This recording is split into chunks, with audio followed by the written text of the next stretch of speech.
ವೀಕ್ಷಕರೇ ಶುಭೋದಯ. ತಮ್ಮೆಲ್ಲರಿಗೂ ಶ್ರೀ ವಿನಾಯಕ ಜ್ಯುವೆಲರೀಸ್ ಮತ್ತು ಸಿಲ್ಕ್ ಸಾರೀಸ್ ಅರ್ಪಿಸುವ ಬೃಹತ್ ಬ್ರಹ್ಮಾಂಡ ಕಾರ್ಯಕ್ರಮಕ್ಕೆ ಪ್ರೀತಿಯ ಆದರದ ಸ್ವಾಗತ ಸುಸ್ವಾಗತ. ಪ್ರಪಂಚದಲ್ಲಿ ನಾವೆಲ್ಲರೂ ಯಾತ್ರಿಕರಿದ್ದಂತೆ. ಇಲ್ಲಿನ ವ್ಯವಹಾರಕ್ಕೂ ನಮಗೂ ಸಂಬಂಧವಿಲ್ಲ ಅಂದಾಗ ಮಾತ್ರ ನಿಶ್ಚಿಂತೆಯ ಬಾಳನ್ನ ಬದುಕಬಹುದು ಅಂತ ಹೇಳ್ತಾ ಬನ್ನಿ ಗುರೂಜಿ ಅವರನ್ನ ಕಾರ್ಯಕ್ರಮಕ್ಕೆ ಸ್ವಾಗತಿಸೋ ಹೊತ್ತಾಗಿದೆ. ಸ್ವಾಗತಿಸ್ಬಿಡೋಣ. ಶ್ರೀ ಸಂಪೂರ್ಣ ಸನಾತನ ಧರ್ಮ ಸಂರಕ್ಷಣಾ ಸಮಿತಿಯ ಸಂಸ್ಥಾಪಕರು ಹಾಗೂ ಶ್ರೀ ಸಂಪೂರ್ಣ ವರಮಹಾಲಕ್ಷ್ಮಿ ಮಹಾಸಂಸ್ಥಾನದ ವ್ಯವಸ್ಥಾಪಕ ನಿರ್ದೇಶಕರು, ನಮ್ಮರ ನೆಚ್ಚಿನ ನಲ್ಮೆಯ ಗುರುಗಳು ಶ್ರೀ ನರೇಂದ್ರ ಬಾಬು ಶರ್ಮಾ ಗುರೂಜಿಯವರು. ಗುರುಜಿ ನಮಸ್ಕಾರ. ನಿಮ್ಗೆ ಬೃಹತ್ ಬ್ರಹ್ಮಾಂಡ ಕಾರ್ಯಕ್ರಮಕ್ಕೆ ಪ್ರೀತಿಯ ಸ್ವಾಗತ ಗುರುಜಿ. ನಮಸ್ಕಾರಮ್ಮ. ಗುರುಜಿ, ಶುಕ್ರವಾರ ಅಂದ್ರೇನೆ ಏನೋ ಒಂದು ರೀತಿ ಆ ವಾರಕ್ಕೆ ಕಳೆ ಕಟ್ಟೋದೇ ನಮ್ಮ ಹೆಣ್ಮಕ್ಳು ಅಂತ ಹೇಳ್ಬಹುದು. ಅವರಿಗಾಗಿ ಒಂದು ಒಳ್ಳೆಯ ಮಾಹಿತಿಯನ್ನ ತಂದೇ ಇರ್ತೀರಾ ಈ ದಿನ ಅಂತ ಅರ್ಥ ಏನ್ ಹೇಳ್ತಿದ್ದೀರಾ? ಎಲ್ಲ ವೀಕ್ಷಕ ಬಾಂಧವರಿಗೆ ಪರಿಪೂರ್ಣವಾದ ಸ್ವಾಗತ ನಿಮ್ಮೆಲ್ಲರ ಬ್ರಹ್ಮಾಂಡ ಲೋಕಕ್ಕೆ. ಇವತ್ತಿನ ದಿವಸ ದೈವಾನುಗ್ರಹ ಭಕ್ತ ಪ್ರಿಯರೇ, ಅಮೃತ ದಿನ ವರ್ಷ ಅಂತ ಕರಿತೀವಿ. ಅಮೃತ ದಿನ ವರ್ಷ ಮಹಾಪ್ರದೋಷ ದಿನ. ಅಂದ್ರೆ ಮಹಾಪ್ರದೋಷ ಎಂದು ಬೀಳುತ್ತೋ ಅಂದು ಅಮೃತಗಳಿಗೆ ಸೇರುತ್ತೋ ಆ ದಿನವೇ ಸಾಕ್ಷಾತ್ ಸೂರ್ಯ ಚಂದ್ರ ಒಬ್ರಿಗೊಬ್ರು ನೇರ ದೃಷ್ಟಿಯಲ್ಲಿ ಬರ್ತಾರೆ. ತದನಂತರ ಸೂರ್ಯನ ಜೊತೆಗೆ ಅನುಗ್ರಹ ಸಿದ್ಧಿ ಅಂದ್ರೆ ಕುಜನ ಮನೆಯಲ್ಲಿ ಆ ಸೂರ್ಯನು ನೆಲೆಸ್ತಾನೆ. ಅದರಲ್ಲಿ ಋಣಾನುಬಂಧ ರೂಪೇಣ ಪಶುಪತಿ ಪತ್ನಿ ಸುತಾಲಯ, ಪ್ರತಿಯೊಬ್ಬನಿಗೂ ಋಣವನ್ನ ಪರಿಪೂರ್ಣವಾಗಿ ತಗೋಬೇಕು ಅನ್ನೋದು ದೈವತತ್ವ. ಭೂಮಿ ಮೇಲೆ ಕಳಿಸಿದ್ರೆ ಪ್ರತಿಯೊಬ್ಬನಿಗೂ ಊಟದ ವ್ಯವಸ್ಥೆ, ಹೆಣ್ಣಿನ ವ್ಯವಸ್ಥೆ, ಮಣ್ಣಿನ ವ್ಯವಸ್ಥೆ ಎಲ್ಲವನ್ನೂ ಮಾಡ್ತಾನೆ. ಅಂದ್ರೆ ಹುಟ್ಟಿಸಿದ ದೇವರು ಹುಲ್ ಮೇಯಿಸದೇ ಇರ್ತಾನ ಅಂತ ನಾವು ಕೇಳ್ತೀವಿ. ಪ್ರತಿಯೊಬ್ಬ ಮನುಷ್ಯನಿಗೂ ಒಂದೊಂದು ಸಮಯಕ್ಕೆ ಯಾವ ಸಮಯಕ್ಕೆ ಏನೇನು ಸೇರಬೇಕು ಅವನ ಇಚ್ಛಾನುಸಾರವಾಗಿ ಕೊಡ್ತಾನೆ. ಹಾಗೆ ದೈತ್ಯ ರಾಕ್ಷಸರು ವಿಶೇಷವಾಗಿರ್ತಕ್ಕಂಥ ದೇವಾನುದೇವತೆಗಳಿಗೆ ಸಮುದ್ರ ಮಥನ ಮಾಡಿದಾಗ ಅಪೂರ್ವವಾದ ದಿವಸ ಅಮೃತ ಕಲಶವನ್ನ ದಕ್ಕಿದ ದಿನವೇ ಇವತ್ತು ಅಮೃತ ಅನುಗ್ರಹ. ಅದಕ್ಕೆ ಅಮೃತ ದಿನ ವರ್ಷ ಅಂತ ಕರಿತೇವೆ. ಈ ಅಮೃತ ದಿನ ವರ್ಷದಲ್ಲಿ ಪ್ರತಿಯೊಬ್ಬ ಮನುಷ್ಯ ಜೀವನದಲ್ಲಿ ಎಲ್ಲರಿಗೂ ಏನು ಅಂದ್ರೆ ಈ ಅಮೃತ ತಗೊಂಡ್ಬಿಡ್ಬೇಕಪ್ಪ, ಜೀವಂತವಾಗಿ ಚಿರಂಜೀವಿ ಆಗಬೇಕು, ಅಮರರಾಗಬೇಕು ಅಂತ ಕೇಳ್ತಾರೆ. ಚಿರಂಜೀವಿ ಆಗೋದು ಆಶೀರ್ವಾದದಿಂದ.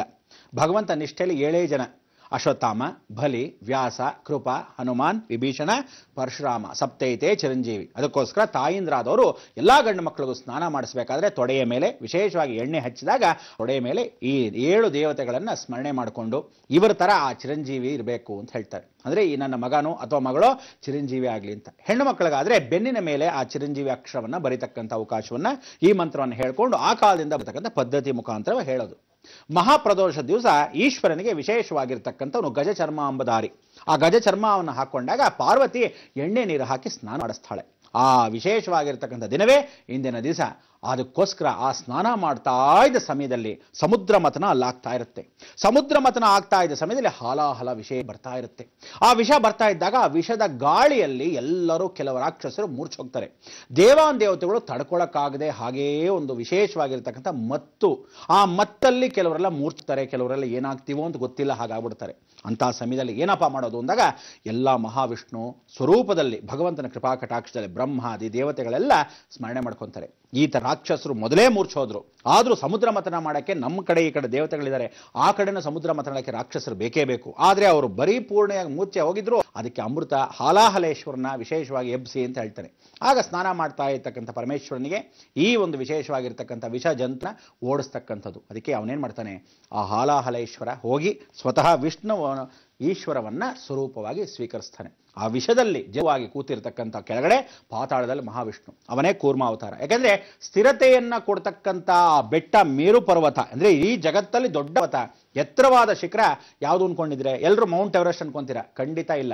ಇಡೀ ಜಗತ್ತಲ್ಲಿ ಮೇರು ಪರ್ವತ ಅನ್ನೋದೇ ಆ ಕಾಲದಿಂದ ಈ ಕಾಲದವರೆಗೂ ಹಿಂದೂ ಮಹಾಸಾಗರದಲ್ಲಿ ಇವತ್ತಿಗೂ ಹಾಲಾಹಲೇಶ್ವರ ಅಂದ್ರೆ ಭೂಮಿಯಲ್ಲಿ ಸ್ಪರ್ಶವಾಗಿರ್ತಕ್ಕಂಥ ಮೇರು ಪರ್ವತವೇ ಸಾಕ್ಷಿ ರೂಪ. ಆ ಮೇರು ಪರ್ವತ ಇವತ್ತು ಸಮುದ್ರ ಇದೆ.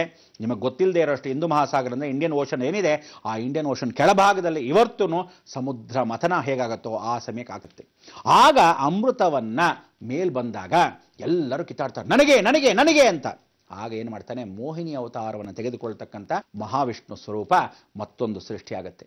ಆಗ ಬ್ರಹ್ಮರೂಪೇಣ ಆ ಮೋಹಿನಿ ಅವತಾರದಲ್ಲಿ ಬರ್ತಾ ಇದ್ದಾಗ ಆಹಾ ಏನ್ ಚೆನ್ನಾಗಿದ್ದಾಳೆ, ಸುಂದರವಾಗಿ ಹುಡುಗಿ ಅಂತ ರಾಕ್ಷಸರು ದೇವತೆಗಳೆಲ್ಲ ಅವಳು ಹಿಂಬಾಲಿಸ್ತಾರೆ.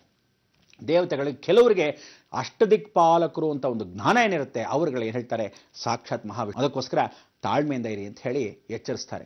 ರಾಕ್ಷಸರು ಮಾತ್ರ ಅವ್ರ ಹಿಂದೆ ಹೋಗ್ತಾರೆ. ಅದಕ್ಕೆ ಇವರೇನು ಮಾಡ್ತಾರೆ ನೋಡಿ, ಈ ರೀತಿಯ ಮೋಹಿಸಿದಾಗ ಸಾಲಾಗಿ ಕೂಡಿಸಿ ಆ ಅಂಬನ್ನು ಹಾಕಬೇಕು. ಆಗ ರಾಹು ಸೃಷ್ಟಿಯನ್ನ ಆಗಲೇ ಇರಲಿಲ್ಲ. ಅಂದರೆ ರಾಹು ಸ್ಥಿತಿ ಹಾಗೇ ಇತ್ತು. ರಾಹು ಅನ್ನೋ ಒಬ್ಬ ರಾಕ್ಷಸ. ಆ ಸಮಯದಲ್ಲಿ ಮಾಡ್ತಾರೆ, ರಾಕ್ಷಸ ಧರ್ಮದಿಂದ ಅವನಿಗೆ ದೇವತಾನುಗ್ರಹ ಬಹಳ ಬುದ್ಧಿ ಇತ್ತು. ಯಾಕೆಂದ್ರೆ ಅವನ ಹೆಂಡತಿ ವಿಶೇಷವಾಗಿ ಶಿವಭಕ್ತೆ, ಅವಳಲ್ಲಿ ಅಪಾರವಾಗಿರ್ತಕ್ಕಂಥ ಭಕ್ತಿಯಿಂದ ಅವನಿಗೆ ಜ್ಞಾನೋದಯನೂ ಆಗಿತ್ತು. ಆ ಒಂದು ಸಮುದ್ರ ಸಮಯದಲ್ಲಿ ಈ ವಿಶೇಷವಾದ ರಾಹು ತತ್ವ ನೋಡ್ತಾ ಇರ್ತಾನೆ, ಏನ್ ಮಾಡ್ತಾರೆ ರಾಕ್ಷಸರಂತ.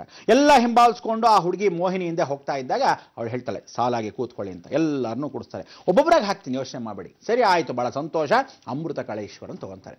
ಆಗ ಈಶ್ವರನ ಮುಂದೆ ಅಮೃತವನ್ನು ಅರ್ಪಿಸ್ತಾಳೆ ಮೋಹಿನಿ. ಅದಕ್ಕೆ ಅಮೃತ ಕಡೇಶ್ವರರ್. ಇವತ್ತಿಗೂ ನೀವು ತಿರುಕ್ಕಡಿಯೂರ್ ಅನ್ನೋ ಒಂದು ಕ್ಷೇತ್ರದಲ್ಲಿ ಅಮೃತವನ್ನು ಇಟ್ಟಿರೋ ಮಂಟಪ ಇವತ್ತಿಗೂ ಇದೆ.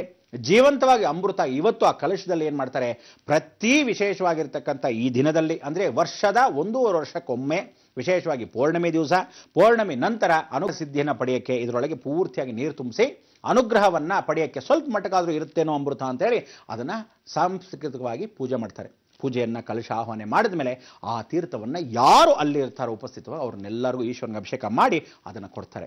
ನಿಜವಾಗ್ಲೂ ಅಮೃತ ಅದನ್ನು ತಗೊಳ್ತಕ್ಕಂಥವ್ರು ಸರ್ವ ವ್ಯಾಧಿ ಗುಣ ಆಗುತ್ತೆ. ದೇಹದಲ್ಲಿ ಸರ್ವ ಕರ್ಮ ಭಯದಿಂದ ನಾಸ್ತಿಕರಾಗಿರ್ತಕ್ಕಂಥವರೆಲ್ಲ ಆಸ್ತಿಕರಾಗ್ತಾರೆ. ಜೀವಂತವಾಗಿರ್ತಕ್ಕಂಥ ಪ್ರತಿಯೊಬ್ಬರು ಮನುಷ್ಯನಿಗೂ ಕಾಯಿಲೆ ಕಸಾಲೆ ಏನೇನೋ ಇರುತ್ತೆ, ಅದೆಲ್ಲ ಋಣಗಳನ್ನ ವಿಮುಕ್ತಿ ಪಡಿಸ್ತಕ್ಕಂಥ ಈ ಅವನಿಗೆ ವಿಶೇಷವಾಗಿರ್ತಕ್ಕಂಥನು ಅಮೃತ ಕಡೇಶ್ವರರ್.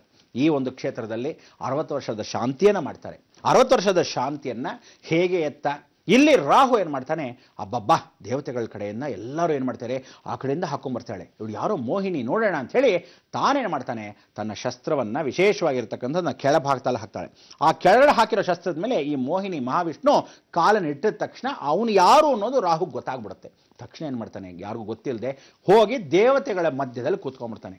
ಕೂತ್ಕೊಂಡಾಗ ಏನಾಯಿತು ಅನ್ನೋದು ನೀವು ಆಸಕ್ತರಾಗಿದ್ದರೆ, ತದನಂತರ ಅಮೃತ ಕ್ಷೇತ್ರದಲ್ಲಿ ಇವತ್ತು ಅಮೃತ ದಿನಾವರ್ಷ ಅಂತ ಕರಿತೀವಿ. ಅಮೃತವನ್ನು ಸ್ವೀಕರಿಸಕ್ಕೆ ಇವತ್ತಿನ ದಿವಸ ಅಮೃತಂ ಭಯಂ ನಾಸ್ತಿ. ಆ ಅಮೃತಂ ಭಯಂ ನಾಸ್ತಿ ಇಂದ ಭಯಗಳೆಲ್ಲ ಹೋಗ್ತಕ್ಕಂಥದ್ದಕ್ಕೆ ಅಮೃತ ಸಿಗಕ್ಕೆ ಇವತ್ತು ನಾನು ಒಳ್ಳೆ ಸೂಚನೆ ಕೊಡ್ತೀನಿ. ಹೇಗೆ ಎಲ್ಲಿ ಸಿಗತ್ತೆ ಅಮೃತ?